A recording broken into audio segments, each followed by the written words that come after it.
समर्थ हे स्वामी समर्थ महाराजांची मुख्य समाधी बहुतेक तुम्ही ऐकलं असेल चोळप्पा महाराज स्वामी. चोळप्पा महाराज तिकडे वर फोटो बघा बॅक साईडला. त्यांच्यासाठी स्वामी अक्कलकोटला आले. ह्या घरात महाराज 21 वर्ष राहिले.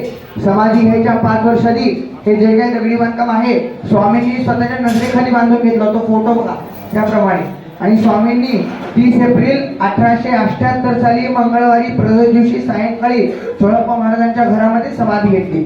समाधी घ्यायच्या वेळी स्वामींनी मागं 3 मूर्त्या खंडोबा माळसा भानू खणावर आदराने पाहुण्यांचा मान देऊन बसवलं आणि स्वतः इथं खाली बसले. आवर जसा गाभारा आहे तसं खाली आहे.